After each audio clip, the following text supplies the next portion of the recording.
apesar de termos boa teologia, o mal está se propagando porque falta de referências. Homens que se calam diante do erro, pastores que omitem a verdade, não querem denúncia, que não querem deflagrar o erro, porque vão perder seguidores, vão perder convites, vão perder status, vão perder mídia. Os cortes impactantes das ministrações do pastor Paulo Júnior são envolventes e profundamente relevantes, proporcionando reflexões que vão além do entretenimento, levando você a uma conexão mais íntima com o Criador. A religião apóstata está se formando. Mica, então, no seu desejo de ter sua própria igreja, faz uma proposta. Vamos ler de novo o verso 10. Então ele disse: Mica, fica comigo, e sê-me por pai sacerdote, cada ano te darei 10 ciclos de prata, vestuário e sustento. O levita gostou da proposta. Verso 11. E consentiu em ficar com aquele homem, e o moço lhe foi como um dos seus filhos. Olha só, agora vai acontecer a ordenação. Culto pagão, seita, tem ordenação também de pastor. Veja a ordenação do sacerdote acontecendo. Verso 12. Consagrou Mica ao moço levita, que lhe passou a ser sacerdote, e ficou em casa de Mica. Vocês notaram? É exatamente o que está acontecendo hoje. Essa apostasia se revela em um evangelho de conveniência. É assim. Os homens, os ímpios, a sociedade, os empresários, os jovens, os famosos, têm comichão no ouvido e não querem esse evangelho, não querem a palavra de Deus, não querem a Jesus como Senhor Salvador, não querem a verdade. E o que eles fazem? Eles procuram movimentos, eles procuram segmentos, eles procuram seitas, eles procuram pessoas, eles procuram pastores. E dizem: veja só, eu te ofereço meu púlpito. Te ofereço púlpito, te ofereço vitrine, onde você pode manifestar seus dons e talentos. Eu te banco, te dou salário, te dou status, eu te dou autoridade, o éfode, a estola sacerdotal, eu te consagro, e em troca disso, você me abençoa, você me batiza, me diz que eu sou cristão. Porque olha lá o verso 13. Então disse Mica: sei agora que o Senhor me fará bem, porquanto tenho um sacerdote. O que é isso aqui? Esses homens têm coceira no ouvido e amontoam para si homens como levita, doutores segundo as suas concupiscências. Nós vamos fazer uma troca. Você prega o que a gente quer ouvir, você abençoa a gente, você batiza a gente, você põe a gente na membresia e a gente banca você, dá o púlpito para você, dá salário para você, dá destaque para você. Fechado.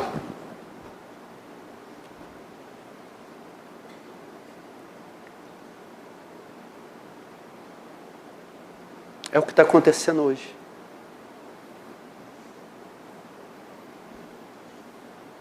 Em cada esquina dessa cidade. É um acordo. Você prega mentira, a gente faz de conta que é verdade, banca você, você não nos repreende, você não nos exorta, você não nos disciplina, você não fala do nosso pecado, em troca, e ao invés disso, você nos abençoa, você ora por nós, você unge a nós, e em troca, nós te bancamos. Fechado. Lá na Voluntários da Franca, lá não sei aonde, gente que saiu daqui, está fazendo isso.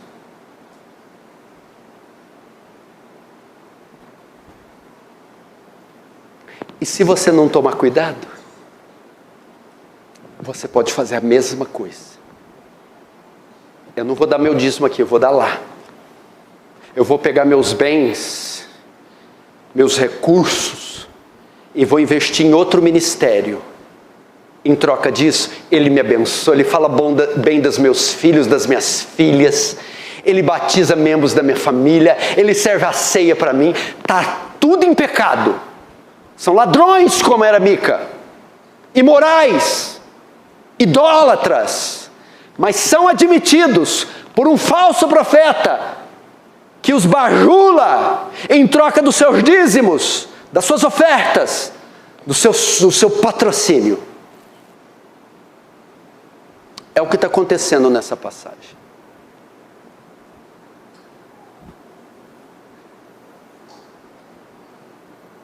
Em troca você me abençoa. E Mica estava lá. Agora sei que o Senhor vai me abençoar, porque tem um levita por sacerdote. E assim o culto pagão está completo. O culto apóstata está completo. A igreja feita pelo próprio Mica está completa. Vocês não temem isso, não? Essas pessoas que ficam trocando de igreja, essas pessoas que se envolvem, se integram a qualquer uma dessas agremiações, essas igrejas sem história, sem eira nem beira, sem pé nem cabeça, por quê? Porque tudo que elas querem me abençoa. Em troca, eu te patrocino.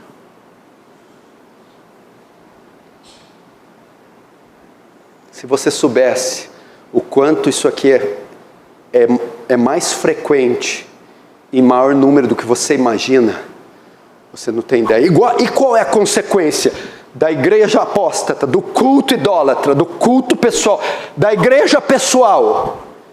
Como eu já disse novamente, qual a consequência? Idolatria, porque ela não fez só um Deus. Olha lá, verso 5, e assim este homem Mica veio a ter uma casa de deuses, e ídolos do lar, e consagrou, e ídolos do lar. Eles criaram vários deuses. Gente, esses locais estão promovendo um culto pagão a céu aberto. O que mais? Idolatria. A consequência desses ministérios ou dessa corrupção moral. Veja, por exemplo, não tem só o fato de Mica ser ladrão, mas a mãe dele era uma mulher avarenta, porque ela diz que tinha amaldiçoado quem pegou o dinheiro dela, jogou praga. E segundo, ela diz, por exemplo, que tinha consagrado o dinheiro ao Senhor. Olha só, verso 3, de minha mão dedica esse dinheiro ao Senhor. Quantos ciclos de prata eram? 1.100. E ela disse que tinha dedicado a Deus, mas na hora de dar, o texto diz que ela só dá 200. Verso 4, porém, ele restituiu o dinheiro de sua mãe, que tomou 200 ciclos de prata. Era uma mentirosa, avarenta, gananciosa. Veja só. E é o que nós estamos vendo. O que esses cultos promovem é gente corrupta. Essas igrejas estão lotadas de gente sem conversão, envolvida em escândalos de adultério, de fornicação, de prostituição, de uso de álcool, de violência doméstica, de fraude de notas fiscais, de olerites, uma série de parafernália. Por quê? Porque esse tipo de gente se apostatou. Eles não creem em Jesus. Eles não creem na Bíblia. Eles não têm o Espírito Santo. Eles não são salvos. E a doutrina torta se mostra numa vida torta. É a consequência. Você não vê esses líderes de seitas, vira e mexe, os jornais noticiam os escândalos que estão envolvidos. Você não vê membros dessas seitas. Você não convive com alguns deles. Veja a situação jurídica deles na cidade, veja a situação moral deles, veja a família deles. A apostasia produz corrupção moral, desvio de caráter.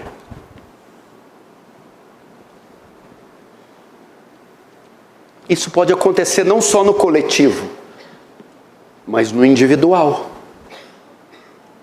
Gente que esteve conosco. Ou igrejas, agremiações que foram históricas e que se afundaram hoje em pragmatismo, sincretismo, e estão cultuando um outro Deus, como esse indivíduo de São Paulo, que diz que a Bíblia tem que ser atualizada. E que agora, como pode um pai deixar seus filhos queimando no inferno? Ou seja, o inferno não seria compatível com o amor de Deus. Primeiro que Deus não vai deixar nenhum dos seus filhos queimar no inferno.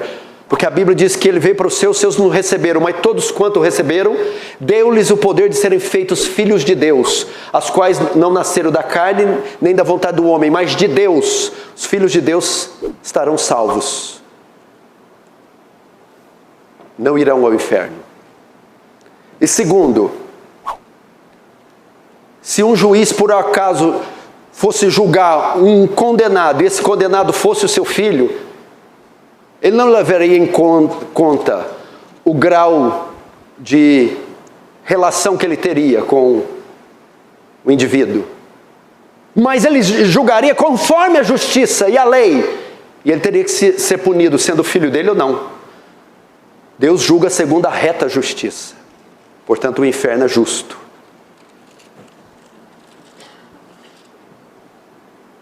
Agora, qual é a causa disso tudo? Que nós estamos vendo aí. Desse ecumenismo. A pessoa entra, sai de uma igreja e nem sabe mais o que está certo, o que é errado, o que está cantando, o que está pregando, o que é ungido, o que não é. Não sabe mais, está se perdendo a característica, a igreja do Senhor. Está se moldando as paixões do mundo e esse ecumenismo e dando a mão para todo mundo. Vamos todo mundo andar com todo mundo. Blasfêmia.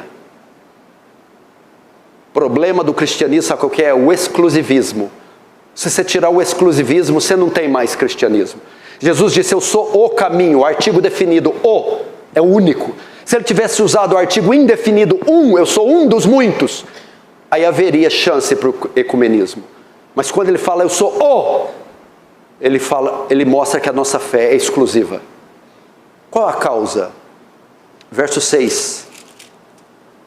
Naqueles dias não havia rei em Israel, cada qual fazia o que achava mais reto. Duas coisas aqui são a causa da apostasia. Duas coisas. Primeiro, o abandono das Escrituras.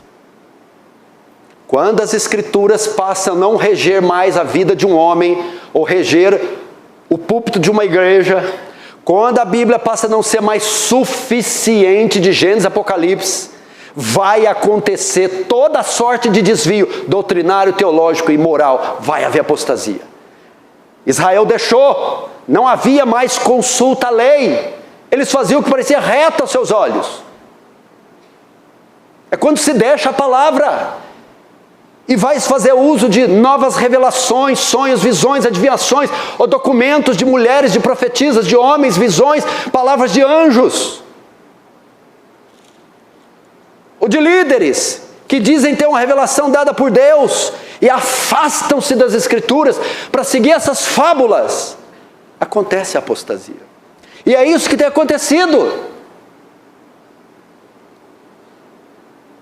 Ou a Bíblia não é a única regra de fé e prática nas igrejas, ou ela não é suficiente, é ela, e eu tenho que acrescentar, adicionar outra coisa a ela. Isso nós estamos vendo em território nacional, por isso está essa apostasia generalizada. E o segundo, causa, deixar as tradições. Deixar as tradições. Só havia um local de culto nessa época aqui. Na época dos juízes, o local de culto era em Siló, onde estava a Arca da Aliança. E é lá que Deus tinha que ser adorado.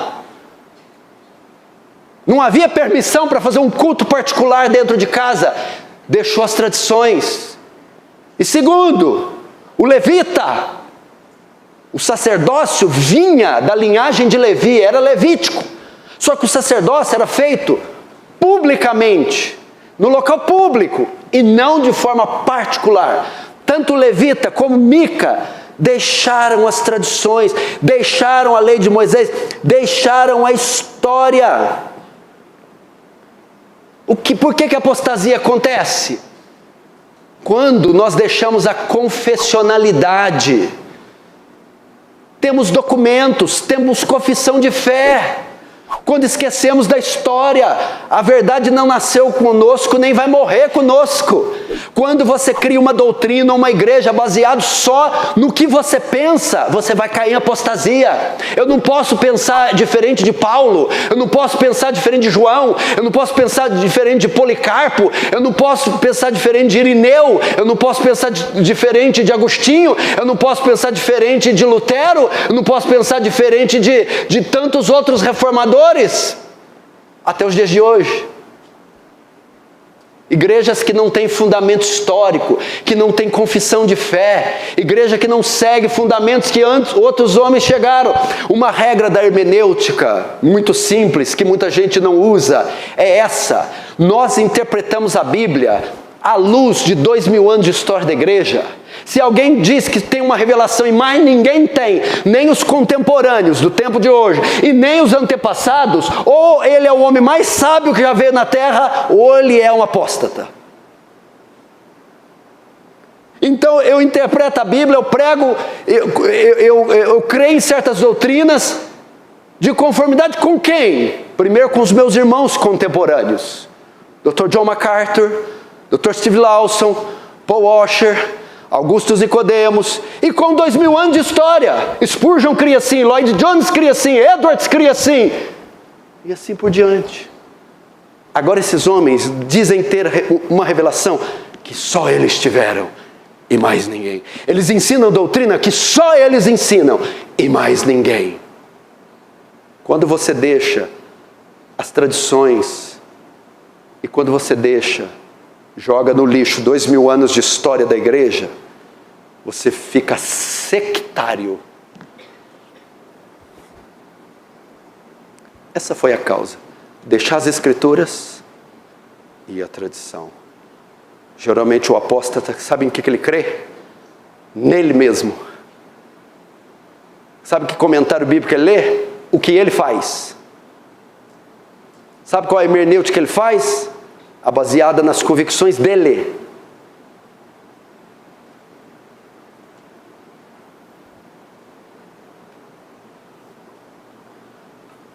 Solução. Agora olha só, preste atenção. Tanto a causa como a solução no verso 6. Qual a saída? Verso 6, naqueles dias não havia rei em Israel, cada qual fazia o que achava mais reto. Sabe por que aquilo ficou daquele jeito, Ivan?